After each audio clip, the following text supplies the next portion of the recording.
He walked along the platform. The smells of the station were myriad. Oil and coal, the acerbic bite of smoke, the mustiness of steel, the musk of passerby, colognes and perfumes disguising, though not eliminating, the underlying body odor. The smell of warm sugar and yeasty bread drifting from a cafe where many bleary-eyed passengers sat sipping steaming mugs of coffee. The sounds were garbled, voices, talking, shouting, the roar of the engines, the chug of wheels, the screech of metal on metal, the trauma and strain of all that cement and brick and rebar as tons hurtled by, the sounds of industry, of commerce, of travel, of people, everywhere people, the things of people, the clothes and the luggage, the noise and the pressure.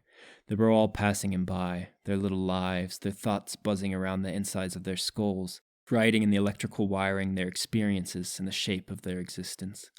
He felt the weight of all their unsaid words rippling past like a current, dark waters tumbling darker thoughts. He would see few of them again. Most would pass like clouds of water vapor from a steam engine, through pipes, out a chimney, dispersing on the air as the train toiled onward, bound to a track that curved ever away, to distances he couldn't begin to imagine. He too was one of them, he realized now, bound to follow the tracks laid out for him, to pursue them to their end. Whatever end that may be, he thought wearily. Through a gap in the crowd he glimpsed Platform 3. Then, without a crumb of vigor, with only the thin crust of his resolve driving him forward, he pushed off towards the stairs that would lead him beneath the tracks, dodging this way and that, avoiding the people and their speeding bullet lives ricocheting past. Towards the end of the platform near the stairs that led up to the street, he passed the ticket counter.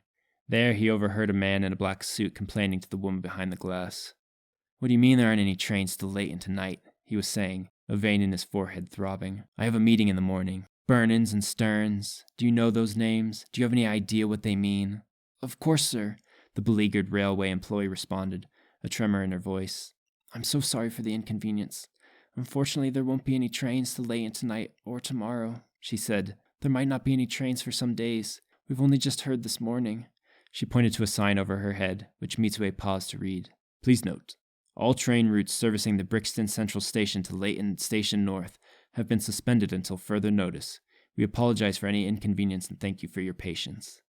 "Suspended until further notice," the man read aloud furiously. "What does that mean? Why? Why aren't there any trains? I have to be in Leighton tomorrow morning." The ticket woman was opening and closing her mouth like a fish as Mitsue descended the stairs. They've suspended service, he thought. That wasn't surprising. He remembered the husk of the train station in Leighton, the haze of smoke clouding the air, the ruined streets, the blood in the gutters. No, it wasn't surprising given what had happened. What was surprising was the reasoning for the cancellation. There'd been no mention of the attack in the notice, no mention of the carnage, and most conspicuous, no mention of the Noctura. They haven't made it public, Mitsue realized. He reached the bottom of the stairs. Here was a short tunnel that passed beneath the tracks. He looked about at the people hurrying past, an old man with a cane, 2 young women, a father holding the hands of his 2 children, all of them going about their business as if nothing had happened, as if in the past 24 hours the world hadn't turned completely upside down. None of them know. They're oblivious. A mother passed carrying a sleeping newborn in her arms, her husband trailing behind with the luggage. A portly man leaning against the wall of the tunnel pressed a pastry into his mouth and opened a paper bag and pulled another one out and ate this, too, with a grunt of satisfaction. Mitsue felt it on the air, despite all the comings and goings, the hurryings to and fro. A deep sense of ease, of tranquility lay over the station, one maintained, he now realized, by ignorance. He imagined their terror if they knew the truth, if they knew that at any moment the Noctura might descend on them, kill them, drink their blood. There would be rioting. Brixton would turn itself inside out. He climbed the stairs at the end of the tunnel. That has to be why. The pontiff, the apostles, they were trying to suppress a panic, a hysteria that would rip the country apart. But, Mitsue thought as he mounted the top of the stairs, how long can they possibly hope to keep it a secret? A city wiped off the map. That wouldn't stay quiet forever. Even now, news of it would be spreading. The kindlers that had come from Leighton spilling it into their cups, the embers of their whispers mounting into a raging inferno that would sweep from one end of the country to the other. What will happen then? Mitsue wondered. Suddenly contemplative, he paused and glanced back at the train that had brought him from Layton. The last car, a black, windowless freight, was being disconnected, a lone locomotive pulling it away back down the track. What's that?